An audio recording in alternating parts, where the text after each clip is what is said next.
والتفكر والتذكير والنفع والانتفاع والإفادة والاستفادة والحث على التمسك بكتاب الله وسنة رسول الله صلى الله عليه وسلم وسلم إلى الهدى والدلالة على الخير ابتغاء وجه الله ومرضاته وقربه وثوابه سبحانه وتعالى ومن به مشايخنا ومعلم الله سبحانه وتعالى من صالح الدنيا.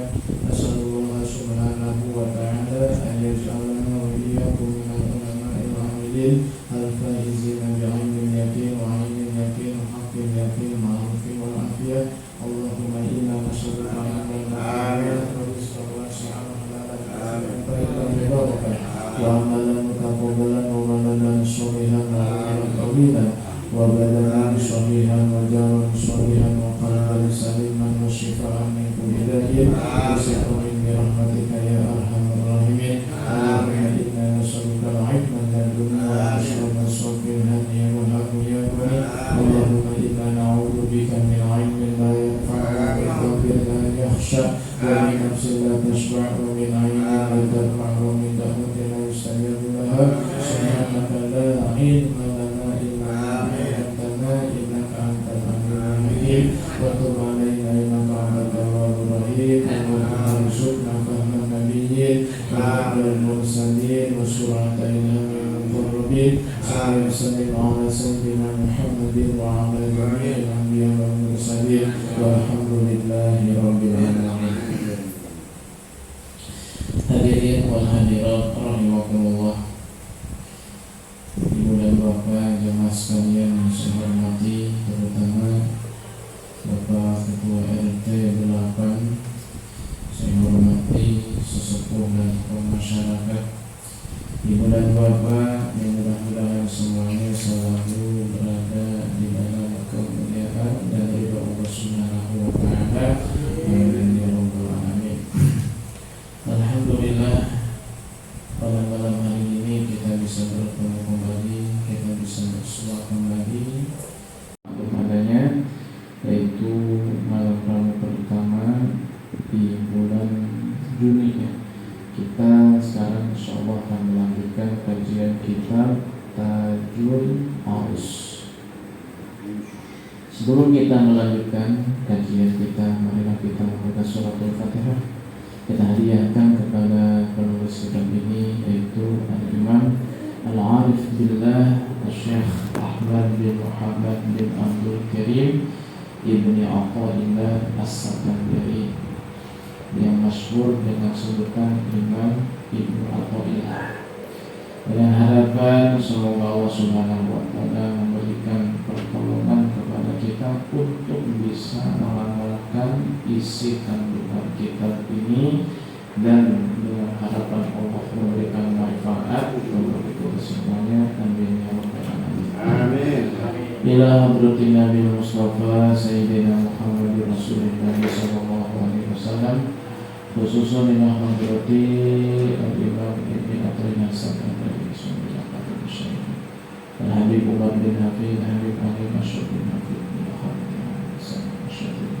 Habib Abdullah bin Syihad, Habib Muhammad bin Mu'awiyah bin Habib Mas'ud bin Habib Al-Habib Abdul Qadir Al-Jailani Akhiri Sunni Al-Hadrati Abu Yamurani Abu Yamurani Bila Hadrati Syekh Abdul Qadir wa Syekh Abdul Qadir wa Syekh Nawawi Manaya wa Sayyidina Sultan Hasan wa jami' masyayikhina wa masyayikhihim wa jami' awlina ya Rabbi ya Rabbi Allah bi darajati fil jannah wa yakathiru min sunnatihim wa yudha'ifu hasanatihim wa yaqamuna bi jahihim wa yanfa'una bihim wa yahdina bi hidayatihim wa yuriduna bi madadihim wa yu'alina min barakatihim wa asrarihim wa anwarihim wa umurihim wa nafahatihim fi dunya wal akhirah bi barakatihim ya Qur'an syarif lillahi lahumul Fatihah. A'udzu billahi bismillahirrahmanirrahim.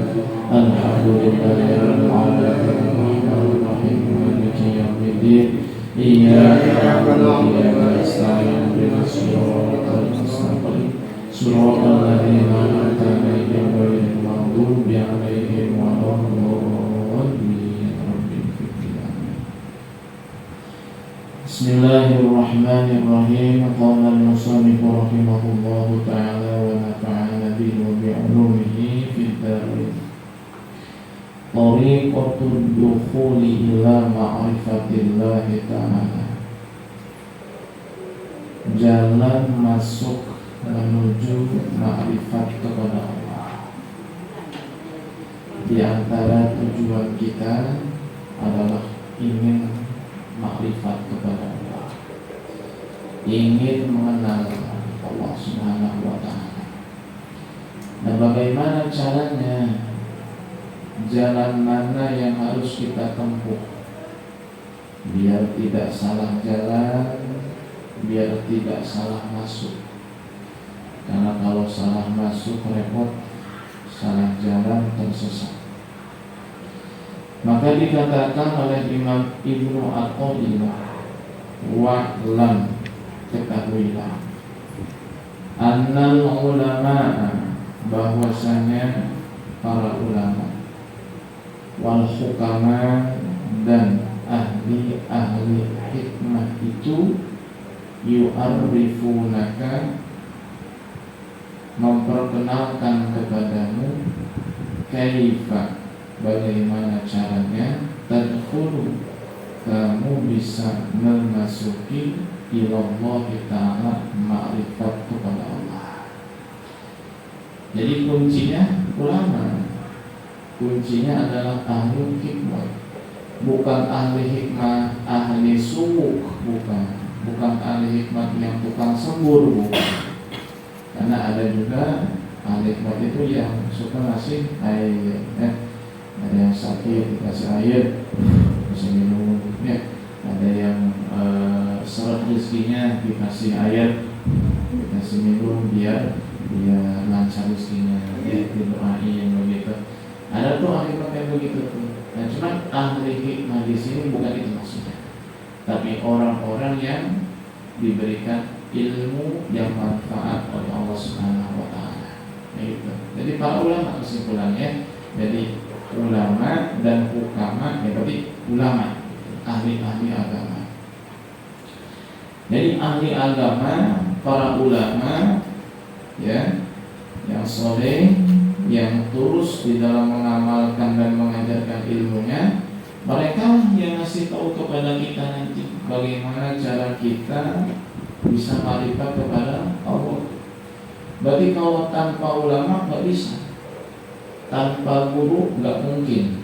Ya, orang itu hanya sendiri aja nih berusaha ingin ma'rifat kepada Allah, mustahil sampai, nggak bisa. Harus melalui ulama, harus melalui wali-wali Allah Subhanahu wa ta'ala. Kemudian Imam Ibnu Athaillah memberikan gambaran kepada kita. Kenapa kalau kita ingin sampai kepada ma'rifat Allah, itu harus ditempa dulu oleh ulama, harus diarahkan, dituntun, diberikan petunjuk dan lain sebagainya. Kata Imam Ibnu Athaillah, hal ra'aita, apakah kamu melihat mamlukan seorang hamba sahaya, awwala ma yushtara, pertama kali ia dibeli, yasluhu lil khidmati, pantaskah dia melayani raja? Nah, tidak kan? Jadi kalau misalnya raja membutuhkan hamba sahaya untuk melayaninya, nah ketika hamba sahaya ini dibeli dari pasar, ya, apakah langsung dipersilahkan melayani raja? Jawabannya kan tidak. Harus diapakan dulu? Baliyuqta. Akan tetapi hamba sahaya itu akan diserahkan terlebih dahulu liman yurabbihi, kepada orang yang melatihnya. Wa yu'allimuhul adaba, dan mengajarkan adab, sopan santun dan tata krama. Diajarin dulu tuh hamba sahaya, kamu nanti kalau melayani raja begini, begini, begini. Kalau di hadapan raja harus begini, begini, begini. Kalau dipanggil begini cara nyahutnya. Kalau kamu ada hajat, bilang begini sama raja. Kalau raja kelihatannya gelisah, kamu harus begini dan begitu. Nah ini dikasih tahu dulu nih, ya, di training dulu, dilatih dulu. Fa'in soluha. Nah kalau si hamba sehaya ini kira-kira sudah layak, pantas untuk melayani raja, wa'arafal adaba, dan sudah belajar adab, tata krama, sopan santun, etika, budi pekerti, qaddamahu lil maliki, maka hamba sahaya ini baru diserahkan kepada begitu. Lah, kadzalikal auliya, begitu juga para wali, para ulama radhiyallahu anhum, yashabuhumul muridu, para santri, para murid terus ya dibimbing oleh para wali, guru-guru mereka, ditemani oleh para wali, hatta yarju bihim ila hadrati, hingga para wali ataupun ulama ini sudah percaya bahwa si murid ini pantas untuk makrifat kepada Allah, lalu dibiarkan begitu. Nah sekarang kita sama, kita mau masuk ke dalam makrifat kepada Allah Subhanahu wa Ta'ala, ingin mencapai kedudukan yang luhur seperti itu, ya harus ditempa dulu oleh guru kita, oleh sang wali, yang namanya kalau istilah lebih khusus itu guru mursyid. Guru mursyid. Mursyid itu artinya kalau secara bahasa guru yang memberi petunjuk. Cuman bahasa dengan hakikat daripada guru mursyid tersebut ini sangat jauh sekali. Jadi tidak setiap guru yang memberi petunjuk kepada kita itu adalah mursyid, tidak. Persyaratannya sangat luar biasa, ketat sekali. Guru mursyid itu ya harus sempurna di dalam syariatnya, ya. Artinya dia sudah pesantren, bukan cuma setahun 2 tahun, bukan belasan tahun, mungkin bisa puluhan tahun, ya. Belajar agama dari mulai fikihnya, kemudian tauhidnya, lalu tasawufnya, belum lagi ilmu gramatika bahasa Arabnya, nahwu sorobnya, kemudian ilmu sastra bahasa Arabnya, ya, ma'ani, badi, bayan, belum ilmu logikanya, nanti ilmu tafsirnya, ilmu hadisnya, ilmu perdebatannya, pokoknya tek-tek banget ilmu yang memang diperlukan dia pelajari, dia kuasai. Nah syariatnya udah sempurna nih, torikohnya, ya, dia pun bertorikoh, punya guru lagi, begitu, ditempa oleh gurunya, hingga dia bisa mencapai makom hakikat, begitu. Dia bisa tulus di dalam mengamalkan ilmunya, bisa tulus di dalam berdakwah. Nah kalau ketika itu memang dia dengan kesempurnaan yang sudah Allah berikan kepadanya, terlepas dia adalah seorang manusia, lalu kemudian dia mendapat mandat dari Allah Subhanahu wa Ta'ala berdasarkan yang Allah berikan berupa isyarat kepada guru sebelumnya, maka ia menjadi seorang mursyid, ya. Kemudian dia bisa mendidik murid-muridnya untuk bisa sampai kepada makrifat Allah Subhanahu wa Ta'ala, ya. Jadi tidak sembarangan mencari guru mursyid ini.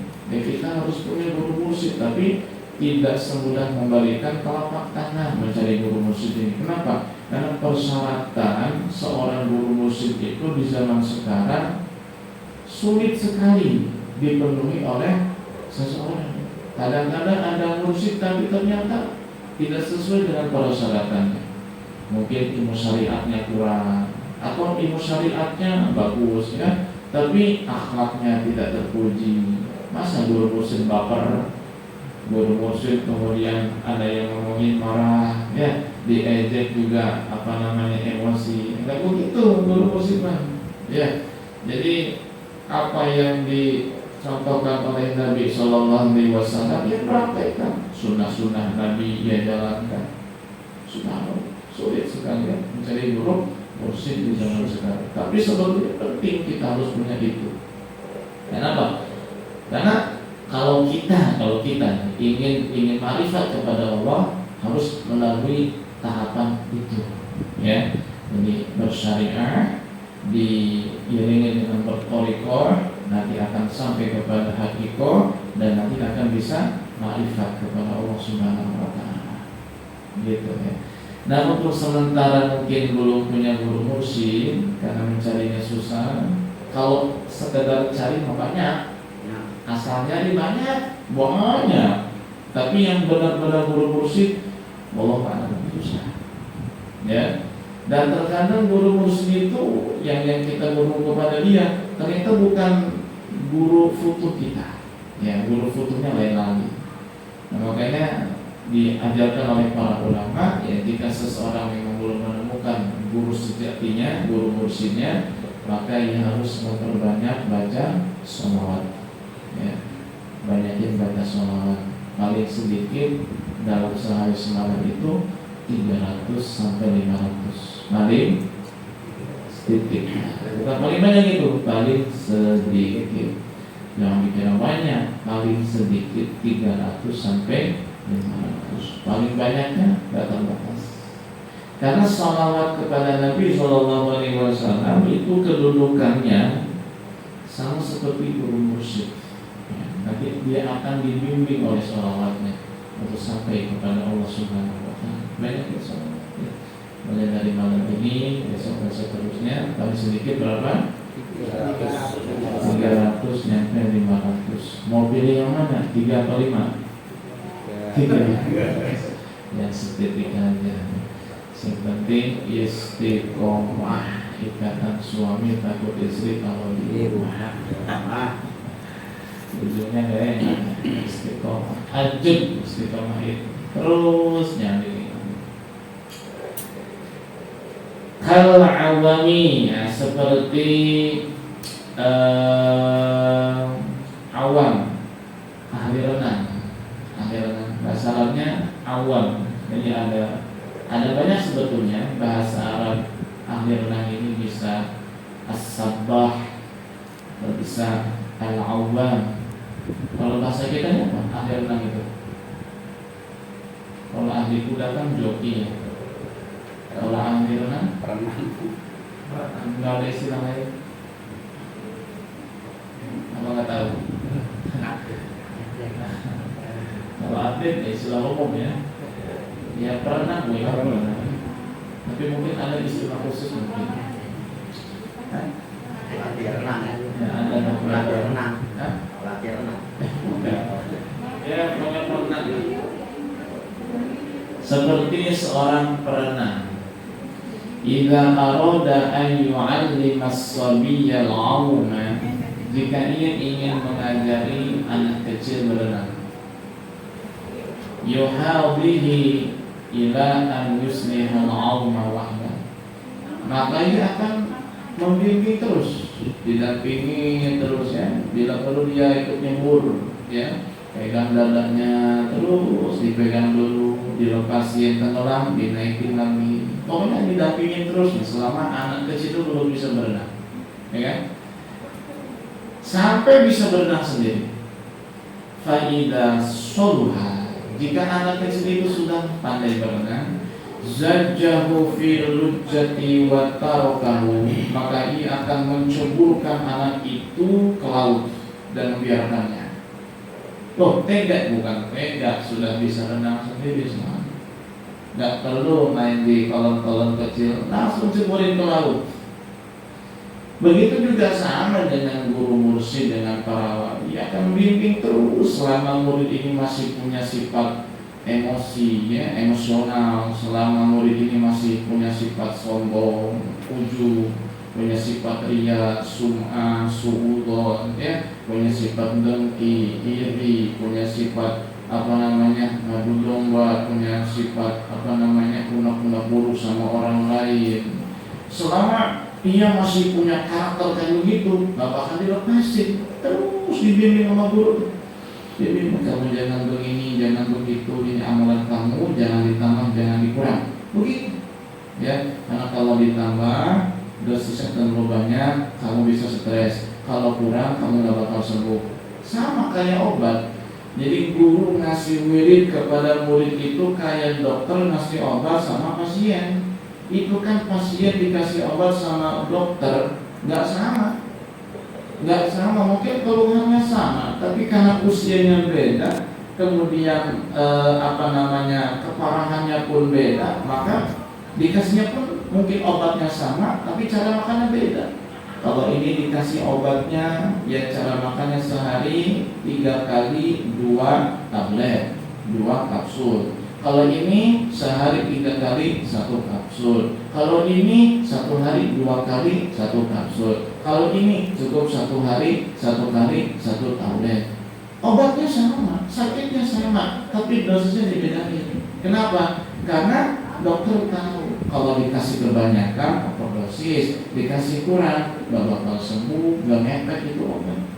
Sama guru juga begitu. Jadi guru itu ini kita bisa guru kursi ya, bukan cuma guru ngajar kayak saya, bukan. Ya, ini hanya sekedar nyampe ya. Kalau guru kursi kan begitu.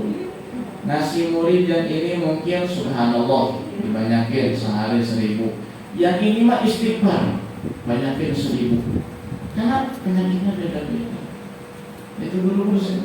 Sebagaimana Nabi SAW mengajarkan para sahabatnya dengan wirid yang beda-beda.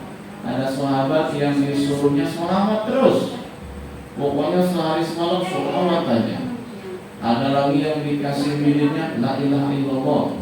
Ada yang dikasih wiridnya subhanallah. Ada yang dikasih wiridnya sholat sunnah duha. Ada Bilal bin Rabah dikasih amanat oleh Nabi SAW. Di antara amanatnya jangan ninggalin sholat duha, jangan ninggalin puasa 3 hari dalam 1 bulan setiap bulannya. Ada sahabat yang dikasih amalan oleh Nabi puasa Nabi Daud. Udah kamu puasa Nabi Daud aja. Nah dikasih amalan yang lain. Tuh, ada yang dikasih amalannya sedekah aja sama Nabi. Udah kamu sedekah aja. Ada yang dikasih amalan bagi aja sama orang tua. Ada sahabat Nabi datang, ya Rasulullah, afalan muhajir, afalan mujahid. Wahai Rasul, bolehkah aku berjihad? Kata Nabi SAW, kamu masih punya orang tua. Kata sahabat itu, ayahku sudah tidak ada, ibuku masih ada. Ada yang lagi mengatakan orang tua masih ada. Kata Nabi, fafihima hajahid, maka berjihadlah dan merawat mereka berdua. Dari boleh perang, suruh merawat orang tua aja. Jadi beda-beda, sama dengan guru kursi begitu. Jadi karena dia cerdas, dia tahu bagaimana cara mengobati murid, maka obatnya pun yang berupa wirid tidak akan sama, beda. Meskipun kadang ada wirid yang wajib, misalnya setiap habis sholat jangan lepas dari la ilaha illallah 165 kali. Namun ada wirid tambahannya. Nah kalau kamu tambahin ya sehari 1000. Nah itu sesuai dengan dosisnya masing-masing. Nah itulah tugas daripada wali-wali Allah, tugas daripada guru muslim. Nah kalau belum punya kan tadi gimana? Baca salat aja dulu. Nanti sambil minta kepada Allah, ya Allah tunjukkan kepada saya siapakah guru muslim saya. Ya, ada beberapa orang yang saya kasih arahan begitu, ya. Alhamdulillah dia sudah menemukan guru sejatinya. Tidak perlu saya bilang orangnya siapa, pokoknya ada, gitu ya. Saking antusiasnya dia tertarik begitu dengan hakikat, dengan marifat, tapi tetap dengan syariat dan thariqah tidak bisa dilepaskan, ditinggalkan. Nah, kemudian saya bilang hati-hati jangan sembarang mencari guru mursyid, harus istikharah, kita petunjuk kepada Allah, diamalkan alhamdulillah ya. Sekarang dia sudah mendapatkan guru sejatinya itu, orang soleh, takwa kepada Allah Subhanahu wa Ta'ala. Bisa diamalkan oleh bapak dari ibu dan minta sama Allah, ya, jangan minta lunas utang dulu, ya. Mintanya pengen mobil itu aja mintanya, pengen rumah tingkat itu aja mintanya, dunia aja minta. Coba minta ingin dekat dengan Allah, ingin bisa malaikat kepada Allah, ingin dipertemukan dengan guru muslim. Saya ambil kisah ya, untuk bahan motivasi kita. Al-Habib Mundir bin Fuad Al-Musawa itu dulu pernah pesantren di Bekasi, di Al-Khairat, ya, asuhan Habib Naqib bin Syekh Abu Bakar bin Salim. Habib Mundir ini tiap sholat di luar sholat, di dalam sujudnya, selalu berdoa kepada Allah, ingin dipertemukan dengan seorang guru, dengan seorang hamba Allah yang soleh, yang paling dekat dengan Rasulullah di zaman ini, di zaman beliau maksudnya begitu. Begitu aja tuh dia berdoa di antara keduanya itu, ingin dipertemukan, diperjumpakan dengan orang yang paling dekat dengan Rasulullah SAW, ingin belajar kepada beliau. Nah, singkat cerita, datanglah Habib Umar bin Hafid dari Yaman, ya, dalam rangka silaturahim, ziarah dan mempererat tali hubungan antara ulama Indonesia dengan ulama Yaman, antara para kiai dengan para habaib. Jadi ikatan antara kiai dengan habaib itu sudah terjalin selama ratusan tahun yang silam. Ya, sekarang ini mulai mau dipecahkan lagi, mulai mau diredakan lagi, diadu domba antara kiai dengan habib. Sekarang udah mulai nih, ya, udah mulai angkat-angkat tai ayam nih, adu domba ini, perpecahan antara kiai dan habib, gara-gara isu nasab, ya, habib yang dikatakan terputus, tidak sampai kepada Nabi SAW. Kita jangan terbawa itu, hati-hati ya, bahaya sekali, karena nasabnya para habib ini sudah terkonfirmasi. Ulama-ulama terdahulu yang ahli-ahli nasab atau istilahnya nasabah itu sudah mencatat, sudah mengemukakan bahwa nasabnya Bahlawi ini soleh. Bahkan ada yang mengatakan di antara nasab turunan Nabi yang paling soleh adalah nasab Bahlawi. Jadi penelitian itu bukan baru sekarang, sudah lama. Gak mungkin seorang ahli nasab mengatakan soleh dan bersambung kalau dia belum meneliti.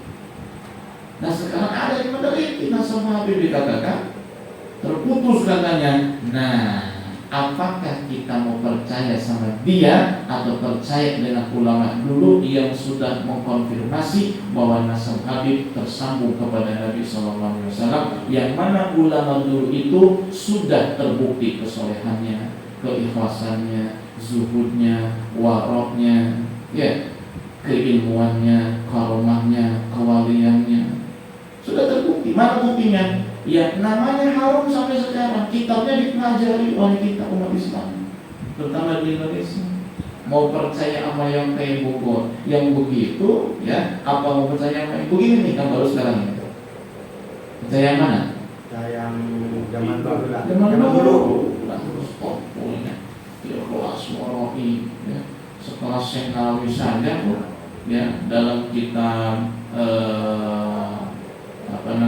Mirqat Su'ud Tasdik, ya, salah daripada Sulam Taufik, beliau mengatakan bahwa penulis kitab Sulam Taufik itu namanya Abdullah bin Musa, itu adalah seorang sayyid, seorang syarif turunan bagi Nabi besar Muhammad SAW dari Bahlawi. Sekarang digugat, hati-hati, bahaya sekarang udah mulai panas. Memang panasnya di medsos, ya, cuman di dunia nyata juga udah mulai terasa, ya, udah ngeblok. Ada yang pro ini, pro habaib, ya, kita mudah ikutin aja lah ulama yang terdahulu, cinta sama ulama, cinta sama habaib, selesai.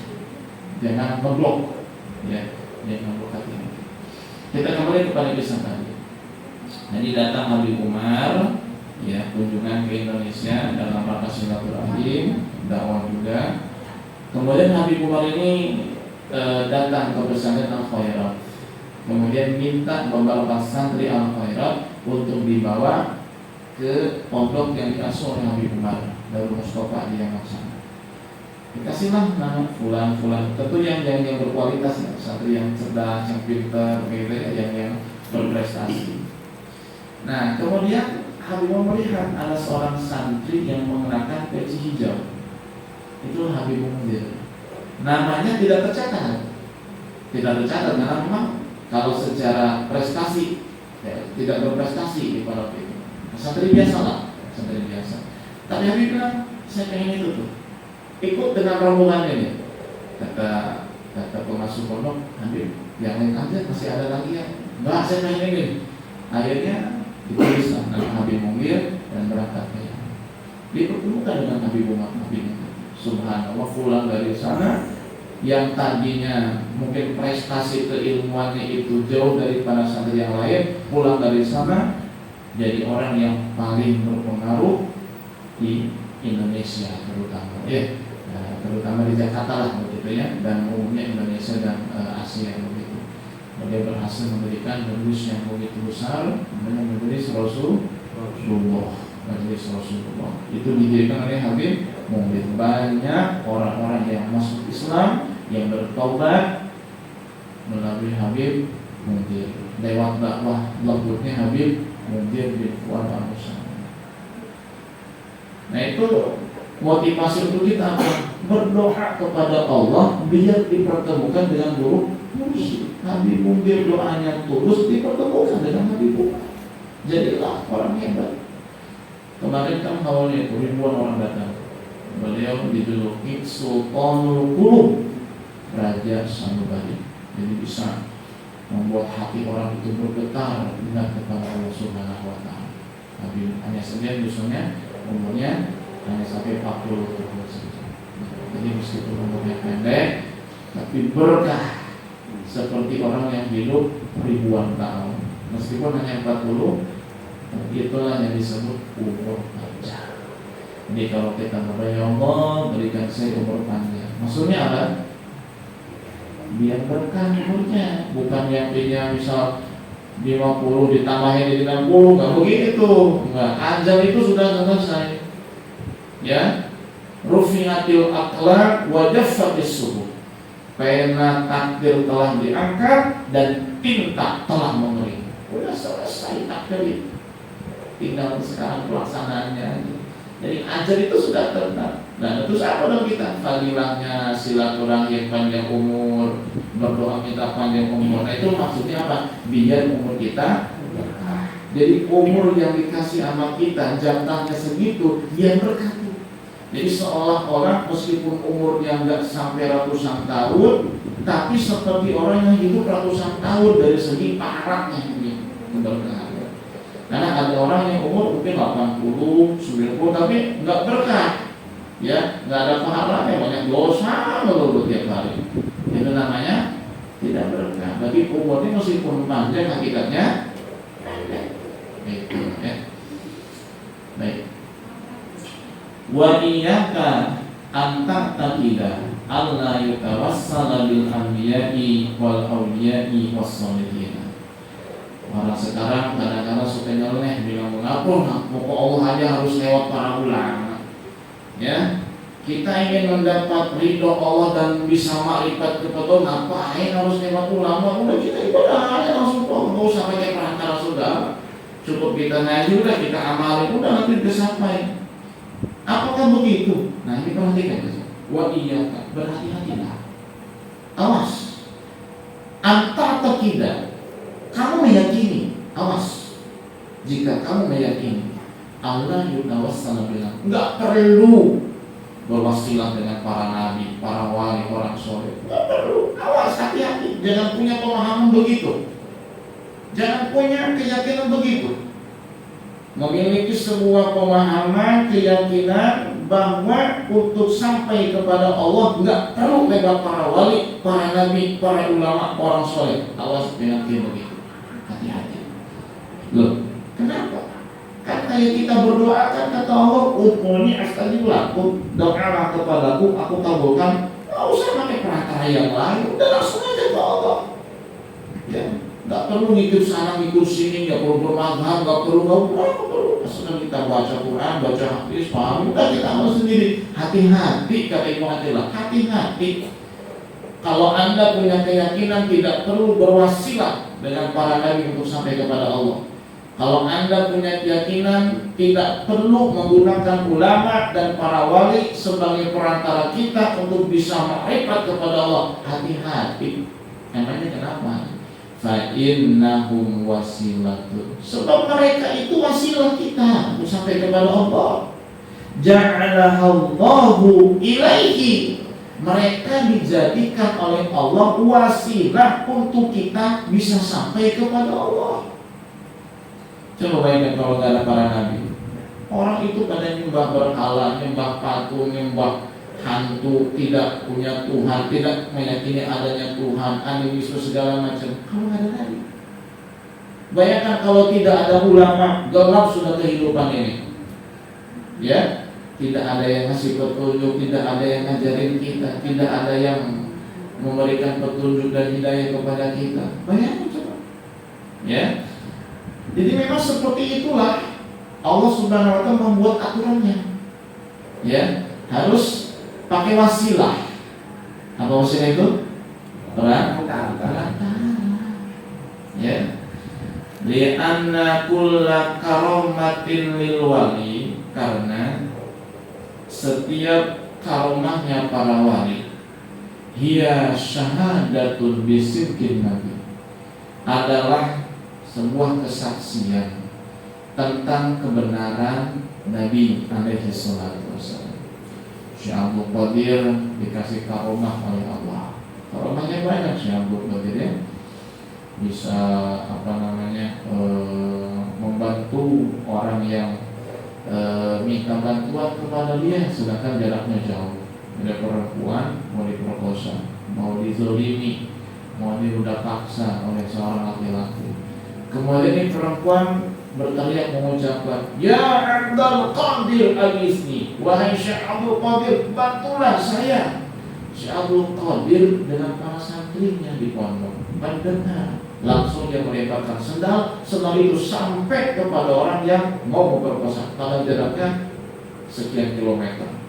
Bayangkan, karomah namanya, karomah. Ya. Kemudian banyak kalau kita cerita karomah ya. Dan karomah itu jangan dicocokin sama akal, nggak bisa, ya, nggak bisa. Kalau itu dengan hati, dengan keyakinan, ya, nggak masuk akal. Sebetulnya masuk akal sih. Karomah itu masih sesuatu hal yang mungkin, ya, tidak mustahil. Hanya saja mungkin karomah itu di luar daripada kebiasaan. Itu, ya. Makanya definisi karomah kan bukan kharqul aqli, tapi kharqul adah, ya, keluar daripada kebiasaan. Itu namanya karomah. Ya, Syekh Abdul Qadir Jailani jangankan sudah menjadi tuan syekh, ketika masih baik saja, itu kalau masuk bulan Ramadan udah nggak mau netek. Bahkan itu jadi acuan. Pokoknya kalau bayi Abdul Qadir ini ya nggak nyusu di siang hari, berarti sudah masuk puasa Ramadan. Dari bayi udah kayak begitu. Nah kita hampir tua nggak bisa kayak begitu. Kadang-kadang Ramadan juga nggak puasa. Ya, karomahnya apa? Sultan Maulana Hasanuddin Banten banyak, ya. Ketika bertempur dengan pucuk umun, ya, begitu, berubah menjadi seekor ayam, ya, kemudian bertempur dan akhirnya menang, begitu. Pokoknya banyaklah kisah-kisah karomah para wali. Nah, karomahnya para wali itu adalah suatu kesaksian bahwa Nabi Muhammad itu benar. Jadi tergantung walinya. Kalau wali itu adalah bagian daripada umat Nabi Muhammad, maka karomahnya sang wali adalah sebagai sebuah kesaksian bahwa Nabi Muhammad itu benar. Kalau wali itu adalah umatnya Nabi Isa, maka karomahnya sang wali itu merupakan kesaksian bahwa Nabi Isa itu benar. Kalau wali itu adalah umat Nabi Musa, maka karomahnya sang wali adalah sebuah kesaksian tentang kebenaran kanjeng Nabi Musa. Karena begini, kalau memang Nabi yang dianut oleh sang wali itu tidak sahih, tidak benar, palsu, maka tidak akan muncul karomah pada diri sang wali. Ya, ibadahnya berarti nggak diterima sama Allah, nggak mungkin timbul karomah. Ya, ketika muncul karomah pada diri sang wali, berarti ajaran yang dia amalkan benar, dan ajaran itu ia dapat dari nabinya. Berarti tidak langsung, secara tidak langsung, karomahnya sang wali itu adalah sebuah pembenaran terhadap ajaran nabi yang dia anut. Sultan Maulana Hasanuddin Banten. Ya, dia punya ayah namanya Syekh Syarif Hidayatullah Cirebon. Syekh Syarif Cirebon itu mengutus Kiai Soleh bin Abdurrahman Gunung Santri untuk mencari Sultan Hasanuddin di Banten yang tidak ada informasi, diutus ke Banten, nggak ada berita dan nggak pulangnya di Cirebon. Maka diutuslah siapa tuh? Kiai Soleh bin Abdurrahman yang makanya di Gunung Santri di Cirebon sana. Diutus dari Cirebon ke Banten. Nggak naik kereta, nggak naik mobil, belum ada mobilnya, nggak naik motor, belum ada motornya, nggak naik pesawat, cuma Bismillahirrahmanirrahim, sudah nyampe di Banten. Percaya nggak? Percaya. Hah? Kalau mainnya logika, masa iya? Sebetulnya bisa main logika ini. Sebetulnya itu hanya keluar dari kebiasaan. Biasanya kan orang dari Cirebon ke Banten kan harus berhari-hari kalau jalan kaki. Ini kan cuma sekejap mata. Nah kalau secara akal masuk sebetulnya, kenapa? Karena mungkin saja dia menggunakan kendaraan yang super canggih yang bukan daripada alam manusia. Sebagaimana Nabi Muhammad melaksanakan perjalanan dari Mekah ke Masjidil Aqsa dengan buruk. Dari Masjidil Aqsa naik ke langit pakai Mi'raj, nggak sampai satu malam selesai perjalanan dari Mekah ke Aqsa, Aqsa ke 7 lapis langit, terus itu Mekah, baik lagi ke Mekah, nggak sampai semalam. Itu hanya di luar kebiasaan, bukan tidak masuk akal, tetap masuk akal. Kalau kita cerita orang yang hidup di zaman 60-an bahwa ke Mekah itu cukup 10 jam, mereka bilang kamu setengah edan. Kami itu ke Mekah tahun 60-an bisa 6 bulan naik kapal, belum ada pesawat, belum tahu yang namanya pesawat, ada cuma jarang. Jadi sekarang ke Mekah berapa jam? 10 jam setengah, hampir 11 jam.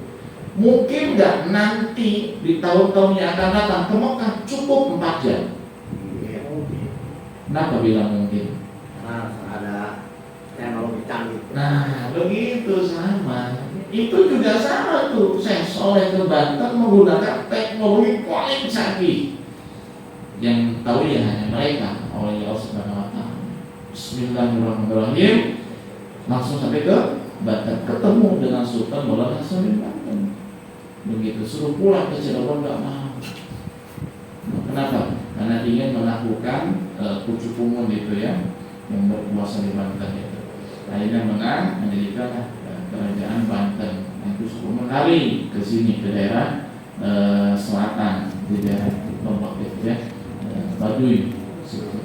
Sampai sekarang turunannya banyak. Itu dari pucuk pungun itu. Jadi orang-orang yang memang asli dari Banten yang tidak mau beriman kepada Allah Subhanahu Wa Taala, yang tidak mau masuk Islam karena sudah kalah oleh Sultan Maulana Hasanuddin. Allah kasih itu karomah kepada Syekh Soleh bin Santri. Allah kasih karomah kepada Sultan Hasanuddin Banten. Berarti ajaran yang dianut mereka itu benar. Ajarannya siapa? Nabi Muhammad. Maka secara tidak langsung karomah yang Allah berikan kepada mereka adalah sebuah pembenaran, kesaksian bahwa ajaran Nabi Muhammad itu benar. Gitu. Di annaha jarat ala yadil awliya'i mislu kharqil adati. Karomah itu Allah berlakukan kepada para wali, Allah berikan kepada para wali, muncul dari tangan para wali seperti kharqil adat, ya, mendobrak daripada adat kepada kebiasaan.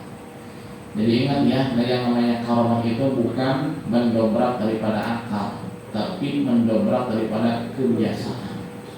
Biasanya orang kalau lapar itu harus makan baru kenyang. Ada orang nggak makan tapi dikasih kenyang sama Allah. Ini kalau orangnya soleh, karomah berarti dia nggak makan tapi kenyang. 2 hari nggak makan kenyang, 3 hari kenyang. Itu keluar dari apa? Kebiasaan. Dan kalau dia itu adalah orang soleh, wali, itulah disebut karomah contohnya. Karomah. Dan itu banyak ya. sampai 2 hari 3 hari gak makan, seminggu gak makan, tapi kuat itu karomah. Nah, wal masyi 'alal ma'i, seperti berjalan di atas air, karomah. Wa tayyarani fil hawa'i, terbang di udara. Seperti kisahnya siapa yang bisa terbang itu? Ulama Bani Israel ya, namanya Barsiso. Barsiso ini ulama besar hebat, bisa terbang. Tapi kata maksudnya hanya kalah. Apa hanya kalah? Sayang. Disayangkan sekali, wafatnya disuruh hati Barsiso karena minuman keras, kemudian wanita dan pembunuhan. Akhirnya wafatnya suul khatimah. Cuma kita bicaranya karomahnya ini, berarti ketika dia masih istiqomah, begitu ya, dia lurus dalam mengamalkan ajaran Nabi Musa alaihi salam, Allah kasih dia karomah. Maka karomahnya Barsiso adalah kesaksian dan pembenaran bahwa ajaran Nabi Musa itu benar. Wa ikhbarul mughayyabati, menceritakan berita-berita gaib para wali.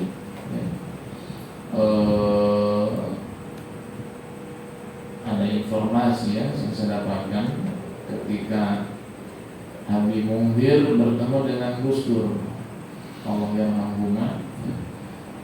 Kemudian Gus bilang sama orang yang mendampinginya ketika Habib Munzir sudah berpisah dengan Gus Dur. Kata Gus Dur, itu adalah seorang wali yang masih muda, hanya saja umurnya pendek. Ternyata betul, wafat di usia 40. Yang bilang ini siapa? Gus Dur. Bilang kepada orang di sampingnya yang menanya tentang Habib Munzir, itu cerita tentang hal-hal yang baik. Kita namanya kalau nanti sama. Banyak kan kalau kita cerita Gus Dur ya, ada yang nanti bilang kamu nanti jadi komandan polisi, setelah sekian tahun jadi beneran. Kamu jadi bupati, sekian tahun jadi beneran. Gus Dur pemayaran luar biasa. Bahkan Syekh Yasin Al-Padani ya, ini orang Padang asli, cuman lahir di sana di Mekah. Namanya Syekh Yasin Al-Padani. Syekh Yasin Al-Padani itu terkenal orang soleh, ulama besar. Bahkan beliau mendapat julukan Musnid Dunia, ahli sanad dunia. Apa sih sanad? Rantai keilmuan, ya, hadis, ilmu apa itu kan ada rantainya, keguruannya sampai kepada Nabi SAW. Itu ahlinya seluruhnya di zaman itu Syekh Yasin Al-Padani. Syekh Yasin Al-Padani ini kalau disowani, didatangi sama Gus Dur ke Mekah, sholat kepada Syekh Yasin, itu yang melayani Gus Dur bukan santri Syekh Yasin, tapi Syekh Yasin sendiri yang menyediain airnya, yang nyuguhin makanan. Kenapa? Karena dia tahu ini orang besar, jangan orang lain yang melayani, saya saja. Hebatnya Gus Dur. Banyak karomahnya Gus Dur yang sekarang ini mulai terbukti, ya, mulai terbukti. Nah, wa ikhbaril mughayyabat, ini salah satu contoh karomah, menceritakan hal yang gaib, bukan peramal. Nah, beda nih, kalau para wali itu kadang-kadang menyampaikan informasi yang gaib itu kadang-kadang pakai bahasa isyarat, atau kalau orang Sunda bahasa siloka, bahasa simbol begitu, siloka. Ada tuh di daerah Kresek, Cakung, namanya Syekh Astari. Kenapa kan? Syekh Astari, Cakung, Kresek, makanya masyhur ya, diziarahi waliullah, punya karomah banyak. Syekh Astari daerah Cakung, Kresek ya. Beliau pernah bilang begini di masa hidupnya, sekarang olahraga jalan ke Mekah, sekarang olahraga jalan ke Mekah. Orang hidup di zaman itu nggak paham maksudnya apa nih. Orang kan kalau mau ke Bandara Soekarno-Hatta naik pesawat, jadi bilangnya sekarang olahraga jalan ke Mekah. Masa iya orang ke Mekah ke Serang Kembara aja, nggak paham tuh. Di zaman itu belum banyak pabrik, belum banyak tanah yang dibeli sama orang lain. Banyak terjadi gusuran yang punya tanah kayak mendadak, pegang puing banyak, dapat duit banyak, daftar haji berangkat ke Mekah. Terbukti kan Serang Baratnya banyak pabrik, banyak perusahaan, banyak perumahan. Itu yang pegang duitnya siapa? Yang punya tanah yang dibeli sama orang lain. Duitnya pakai modal Pak. Kan haji Serang Baratnya jalan ke Mekah. Itu maksudnya. Oh itu maksudnya itu. Dulu orang nggak paham. Serang Baratnya jalan ke Mekah. Orang ke Mekah mau ke Solo jalan ke Cengkareng, naik mobil, naik pesawat. Ini Serang Baratnya. Ada juga keserang ke pasar, penggawa juga ke pasar. Oh ternyata itu banyak tanah yang digusur, yang punya tanah yang pengen duit, duitnya pengen berangkat haji. Itu bahasa kayak begitu para wali itu. Saya ambil lagi contoh nih, biar kita cinta nih sama para wali nih, biar yakin ya. Ada di daerah sana sekitaran Keronjo ya, sekitaran itu. Oh daerah sana ya daerah sebelah sana, selatan ya, apa utara ya, dari utara ya. Di sana itu ada namanya Syekh Umar Rencalang, ada kampung Rencalang di sana. Ada waliullah namanya Syekh Umar Rencalang. Ini Syekh Rencalang salah satu karomahnya, orang lain itu ya pada ngeluarin traktor ya. Ada yang pakai apa namanya kerbau untuk membajak sawah, udah nyiapin pacu dalam macam. Kenapa? Karena mulai musim hujan, jadi musimnya nyawa. Malah Syekh Umar Rencalang ini apa namanya masukin peralatan semua ke gudang. Makanya orang lain yang pada dikeluarin, dia malah diberesin masukin ke dalam. Ya, tahu nggak waluku? Atau buat membaca sawah ya yang di kerbau itu ya. Nah itu orang lain mau waluku ditaruh di atas rumahnya. Ini kok beda ya kata orang lain. Kita mah mau ke sawah menyalok karena musim hujan, kok malah diberesin ditaruh. Ternyata mau musim kemarau. Mau musim kemarau. Jadi yang sudah niat mau ke sawah nggak pada jadi besoknya. Kenapa? Kering tandus nggak turun hujan. Saya tahu. Itu namanya menceritakan hal yang gaib, ya. Tapi dengan bahasa siloka, bahasa isyarat. Nggak terus terang begitu, nggak terus terang. Jarang wali itu yang menceritakan hal yang gaib itu terus terang akan begini, enggak ya. Itu peramal luput mah. Kalau para wali mah itu biasanya kebanyakannya dengan cara bahasa kayak begitu, ya. Kalau kamu didik anak kamu, dia akan jadi orang besar. Kayak begitu. Ternyata beneran gemuk badannya. Besar kan? Itu kan banyak tegak tinggi, bisa besar orangnya, bisa besar kedudukannya kan? Artinya kan gak langsung saklek begitu, enggak. Ya. Termasuk apa namanya? Kakek saya ngalamin bertemu dengan Syekh Astari. Kakek dari bapak itu baru datang tuh. Kata saya, pulang. Suruh pulang. Baru datang, belum salaman, belum ngobrol, belum minta, suruh pulang.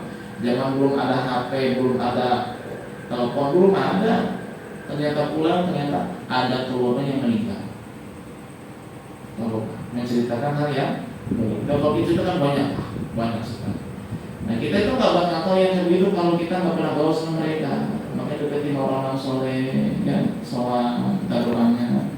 Begitu. Kalau ada sengaku ziarah, sama aja ziarah ke makam wali yang sudah wafat seperti kita berkunjung ke wali yang masih hidup. Karena wali itu hakikatnya tidak mati, dia hanya berpindah alam dengan kehidupan yang lebih layak bagi mereka daripada kehidupan dunia ini. Walam ilmani dan memancarkan air, walam hidalik dan lain sebagainya. Li'annahum lam yu'tu dalikna. Mereka itu para wali dari Allah tidaklah diberikan karomah illa li ajrihim, mereka untuk umat. Jadi biar kita pahami bahwa karomah yang Allah berikan kepada wali itu bukan biar kita kagum sama mereka, bukan biar kita mikir, oh berarti ajaran Nabi Muhammad benar. Nah kalau sudah punya paham begitu, kita semangat ngamalin ajaran Nabi Muhammad. Itu bukan jadi bahan cerita kayak begini, hebat ya. Bukan begitu doang, biar mikir. Allah kasih nih karomah kepada Sultan Hasanuddin, Allah kasih karomah kepada Syekh Umar Incala, Allah kasih karomah kepada Syekh Nawawi Tanara. Saya ceritakan Syekh Nawawi itu ceritanya yang dikirimi surat oleh Syekh Khalil, ya, yang isinya apa? Kenapa? Jawabannya sama sekali. Ingat kan ya? Nah kemarin bisa cerita itu. Itu kan karomah, karena yang ngasih suratnya itu Syekh Khalil lewat apa? Lewat ikan, nggak lewat kantor pos, lewat ikan nyampe ke Mekah. Subhanallah, sampai ke Jeddah. Allah kasih karomah kepada Syekh Khalil, kepada Syekh Nawawi Tanara, biar kita mikir, oh mereka karena tulus menjalankan ajaran Nabi Muhammad, Allah kasih kehebatan, kemuliaan. Berarti ajaran Nabi Muhammad benar. Maka kalau kita ingin sampai kepada Nabi Muhammad lewat para wali, ikutin para wali. Ingin sampai kepada Allah, ikutin Nabi Muhammad SAW. Itu maksudnya bukan cuma jadi bahan bang atau dibikin film Polisongo. Kita kan senang lihat filmnya. Semalam saya lihat film subuhnya siang. Kan maksud ditayangkan film biar kita termotivasi untuk ada di mereka. Fokus sama adegannya, sama yang ajib-ajibnya, ternyata kita lupa dengan pesan-pesannya. Akhirnya nggak selalu subuh kesiangan gara-gara nonton film itu. Ya, begitu. Itulah cara kita ingin marifat kepada Allah Subhanahu wa ta'ala. Muhasabatun nafsi wallahu a'lam bishawab.